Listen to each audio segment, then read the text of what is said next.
बिस्मिल्लाहिर्रहमानिर्रहीम। अस्सलाम वालेकुम नाज़रीन कराम। आज हम आपको जिस नुस्खे का तारफ़ कराने जा रहे हैं ये अपनी मिसाल आप है। जिन लोगों की मनी पानी की तरह पतली हो चुकी है, बहुत ज़्यादा जो है उनको कमज़ोरी हो चुकी है जिनसी, उनके लिए ये बहुत ही फ़ायदेमंद है। इसके इस्तेमाल से, चंद दिन के इस्तेमाल से इंशाल्लाह मनी जो है गारंटी के साथ वो शहद से ज़्यादा गाढ़ी हो जाती है। और जिन लोगों को ज़कावत हिस्स का इशू है, ज़कावत हिस्स एक बहुत ही जो है तकलीफ़ दे और नुकसानदेह बीमारी है। इससे बहुत ज़्यादा कमज़ोरी होती है। जब कोई किसी के साथ थोड़ी देर के लिए जिनसी गुफ्तगू करता है या अपनी बीवी के पास थोड़ी देर के लिए बैठता है तो उसकी पेशाब की नाली में लेज़दार पानी का या शफाफ और गाढ़े पानी का कतरा आता है, या मनी टाइप का कतरा आता है। वो ज़कावत हिस्स का इशू होता है, ज़कावत हिस्स का मसला है उसके लिए भी बहुत फ़ायदेमंद है। इसके अलावा जो बच्चे कम उम्र में जिनको एहतलाम की कसरत बहुत ज़्यादा है, जो आए रोज़ इनको एहतलाम हो जाता है, या जिनको पेशाब से पहले या पेशाब के बाद मनी के कतरे आते हैं, उनके लिए ये बहुत ही फ़ायदेमंद है। ये मनी को खूब गाढ़ा करता है ये नुस्खा, और इससे मनी की ग्रोथ भी बढ़ती है। इससे मनी पैदा भी होती है और मनी खूब गाढ़ी भी होती है। और इससे जिनसी जो वीकनेस है, जो सेक्सुअल पावर में कमी आ चुकी है, वो इससे इंशाल्लाह ताला बहुत जल्दी ठीक हो जाती है। तो मैं आपको इन चीज़ों का तारफ़ करा देता हूँ, लेकिन प्लीज़ जो हमारे दोस्त जो हमारे नए आए हैं व्यूवर, वो प्लीज़ हमारे चैनल को सब्सक्राइब ज़रूर कर लें, ताकि हमारी जो हर नई वीडियो आए आपको उसका नोटिफिकेशन मिल सके। और साथ में जो बेल आइकन है उसको भी ज़रूर प्रेस कीजिएगा, ताकि आपको हमारे इस वीडियो, हमारी नुस्खाजात का नई वीडियो का नोटिफिकेशन भी रिसीव हो सके और आपको फ़ायदा हासिल हो सके। तो आए मैं आपको इन चीज़ों का अब तारफ़ करवाता हूँ। इसमें हमारे पास जो है वो टोटल ये 7-8 चीज़ें हैं। तो नंबर एक तो ये है हमारे पास मूसली सफ़ेद है। मूसली सफ़ेद आपने अच्छी क्वालिटी की लेनी है। अच्छी क्वालिटी की लेंगे तो आपको बहुत फ़ायदा हासिल होगा। अदरवाइज़ इसे दो नंबरी में बहुत ज़्यादा, इसमें 2 नंबरी है। हल्की क्वालिटी की भी आती है, फिर और भी कई तरह की जो है लालची दुकानदार जो है धोखा करते हैं। ये आपने कोशिश करनी अच्छी क्वालिटी की लेनी है। मूसली सफ़ेद। नंबर 2 हमारे पास ये तालमहाना है। ये देखते हैं आप अच्छी तरह इनकी शाद कर लें, छोटे छोटे ये बीज टाइप से होते हैं। और नंबर 3 हमारे पास है बीजबान। बीजबान भी ये देख लें, छोटे छोटे दाने हैं ब्राउन से। और नंबर 4 हमारे पास छिलका इस्पगोल है। छिलका इस्पगोल आम इस्तेमाल होने वाली चीज़ है। उसके बाद हमारे पास ये गोंद कतीरा है। ये भी आम मशरूबात में इस्तेमाल की जाती है गर्मियों के दिनों में ठंडक पैदा करने के लिए। इसके बाद हमारे पास गूंद किकर है। ये किकर के दरख्त की गूंद है। और इसके बाद हमारे पास ये संगाड़ा है। संगाड़ा खुश्क का हमें यूज़ करना है।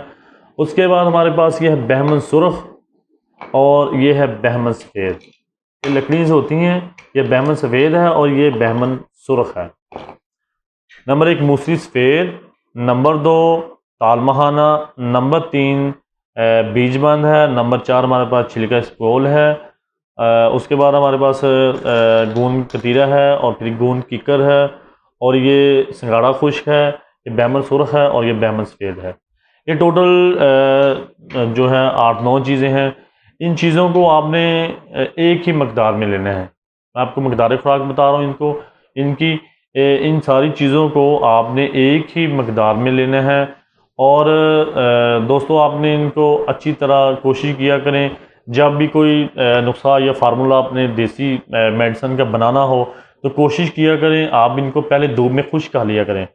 थोड़ी देर की धूप लगने से एक तो इनकी नमी जो है वो खुश्क हो जाती है, पीसने में आसानी हो जाती है। दूसरा बाज़ इनमें छोटा मोटा कीड़ा वगैरह पैदा हो जाता है, तो वो इससे निकल जाता है, धूप लगने की वजह से ख़त्म हो जाता है। तो इसके अलावा इनकी क्वालिटी जो है वो बढ़ जाती है। जब आप इसको धूप में खुश्क कर इसको तैयार करेंगे, पीसेंगे, तो इनकी जो है एक्सपायरी वो जो है बढ़ जाती है। तो दोस्तों सारी चीज़ें आपने एक ही मकदार में लेनी है। छिलका इस्पगोल के अलावा बाकी सारी चीज़ों को आपने पीस लेना है। छिलका इस्पगोल आपने जो है नहीं पीसना, और ना ही इसको पीसते हैं। किसी नुस्खे में छिलका इस्पगोल को नहीं पीसते, किसी भी किसी भी अगर नुस्खे में छिलका इसबगोल का इस्तेमाल हो रहा हो, इसमें ऐड हो रहा हो किसी में भी, तो इसको आपने याद रखना है, छिलका इसबगोल को बिल्कुल नहीं पीसते। बाकी सारी चीज़ों को आपने कूट छान कर पीस लेना है और छिलका इसबगोल आपने उसमें साबुत ऐड करना है इसी तरह। उसके बाद दोस्तों आपने, आपके पास दवाई तैयार है, आप इसको अच्छी किसी डबिया में या किसी जार वगैरह में सेव कर लें।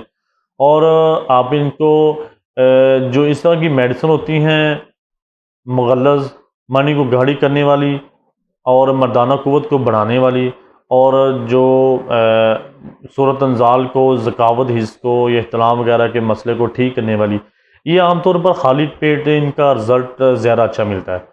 तो इनको आप इसको भी आप बिल्कुल खाली पेट ही यूज़ करें।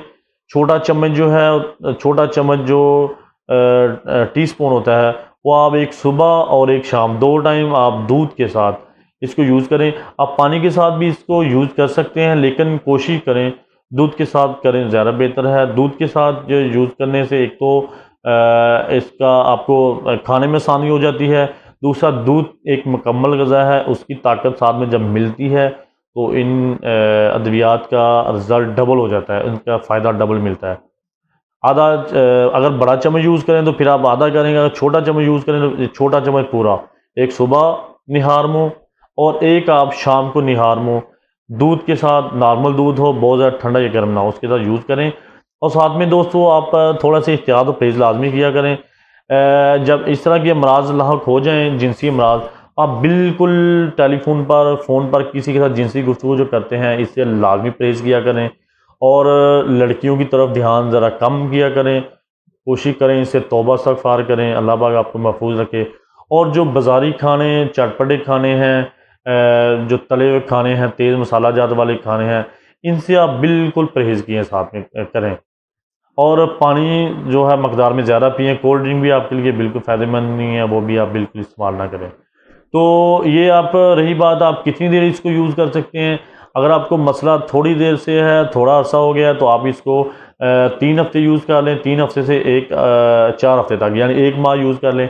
अगर आपको पुराना मसला है, अगर आप इसको ज़्यादा भी यूज़ करना चाहें तो कोई इशू नहीं है, कोई हर्ज नहीं है, आप 1.5 से 2 माह तक, 3 माह तक आप इस्तेमाल कर सकते हैं, इसका कोई नुकसान नहीं है। ये गर्म मजाज वालों के लिए बहुत फ़ायदेमंद है। जो दोस्त जिनको ठंडी चीज़ें इस्तेमाल करने से घुटनों में दर्दें शुरू हो जाती हैं, या जिस्म में थकावट और दर्दें शुरू हो जाती हैं, या जिनका मजाज में पहले ही सर्दी आ चुकी है, वो कोशिश करें इस तरह की मेडिसिन इस्तेमाल ना किया करें। अगर करना भी चाहें तो नीम गर्म दूध के साथ एक टाइम खाएँ, ज़्यादा नहीं खानी आपने। अगर जिस्म में दर्दें होती हैं ठंडी चीज़ें यूज़ करने से, या जोड़ों में दर्दें शुरू हो जाती हैं, तो फिर कोशिश करें इस तरह की मेडिसिन नीम गर्म दूध के साथ खाएं और दिन में एक दफ़ा ही खा लें। ज़्यादा इसकी मकदार आपके लिए फ़ायदेमंद बिल्कुल नहीं है। ये गर्म मजाज वालों के लिए बहुत फ़ायदेमंद है। गर्मी के दिनों में आप यूज़ करें, जो है बेज़रर है, बिल्कुल जो नुकसान से पाक है, इसका कोई साइड इफ़ेक्ट नहीं है। इंशाल्लाह आपको बहुत जल्दी ज़कावत हिस्स का मसला है, चाहे आपको सूरत अंजाल का मसला है, चाहे आपको एहतलाम का या रिकत का, मनी की पतलेपन का मसला है, इंशाल्लाह बहुत जल्दी ठीक हो जाएगा। अल्लाह हाफ़िज़।